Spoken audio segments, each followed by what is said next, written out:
मैं doctor Manish Pandey Dharamshila cancer hospital में radiation oncologist हूँ।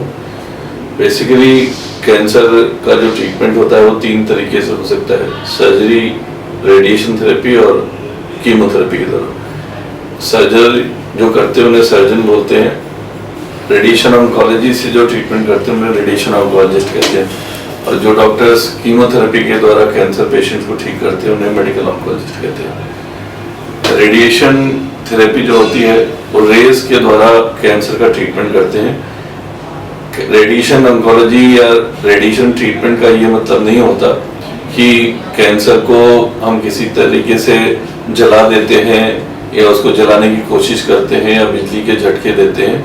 इसमें रेज होती हैं जो बड़ी हाई एनर्जी की होती हैं, और वो रेज एक पर्टिकुलर कैंसर जहाँ पर होता है वहाँ पर जाकर के उन कैंसर सेल्स को नष्ट कर देती हैं। कैंसर सेल के नष्ट करने से धीमे धीमे कैंसर समाप्त हो जाता है।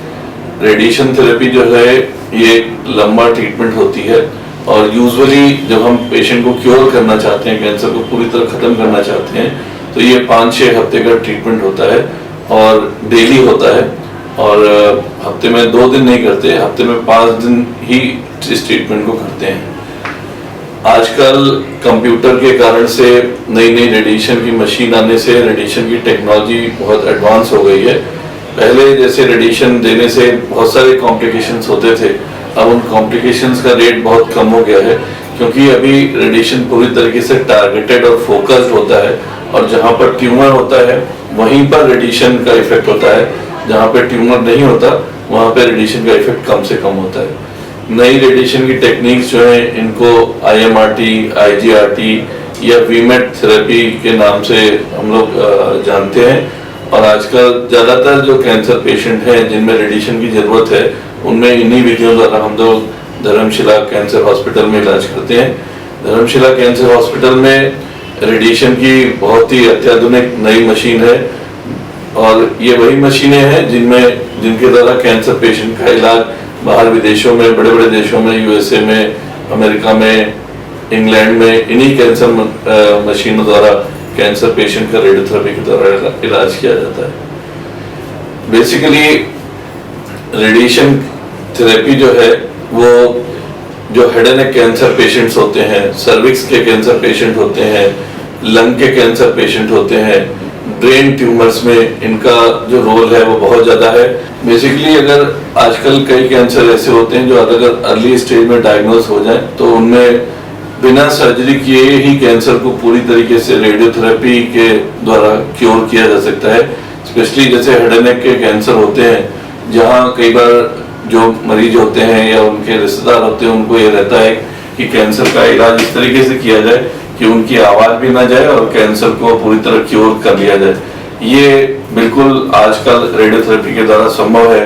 जैसे प्रोस्टेट का कैंसर होता है, कई बार प्रोस्टेट के कैंसर में जो उसकी सर्जरी होती है उसके कॉम्प्लिकेशंस बहुत होते हैं, बड़ी लंबी सर्जरी होती है।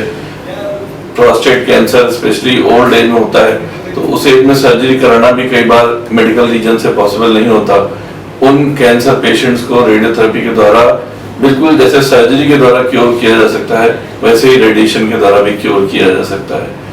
आजकल टीम वर्क के रूप में काम होता है। धर्मशिला कैंसर हॉस्पिटल की सबसे अच्छी बात है कि यहाँ पर रेडियोथेरेपी, सर्जरी के डॉक्टर, मेडिकल ऑन्कोलॉजी के डॉक्टर सभी मिलकर के एक टीम के रूप में काम करते हैं, और कोई भी पेशेंट का ट्रीटमेंट करने के पहले तीनों यूनिट के डॉक्टर्स, तीनों स्पेशलिटी के डॉक्टर्स एक साथ बैठ करके पेशेंट का ट्रीटमेंट डिसाइड कर लेते हैं। उसके बाद फिर पेशेंट का हम ट्रीटमेंट शुरू करते हैं। इसलिए इलाज के अच्छे होने की और इलाज के सही होने की संभावना बहुत ज़्यादा बनी रहती है। थेरेपी के दौरान कुछ प्रिकॉशंस लेने पड़ते हैं, वो डिपेंड करता है कि कहाँ का आपका रेडिएशन हो रहा है। मान लीजिए जैसे हेड एंड नेक कैंसर का रेडिएशन हो रहा है तो उसकी वजह से चेहरे पर और गले में रेडिएशन लग रहा है, तो सिकाई के दौरान कभी भी उस चेहरे पर, गले में कोई साबुन, तेल, क्रीम, किसी भी तरीके का मलहम, कोई भी ऑइंटमेंट ऐसा नहीं यूज करते हैं, क्योंकि अगर इनको यूज करेंगे आप रेडिएशन के दौरान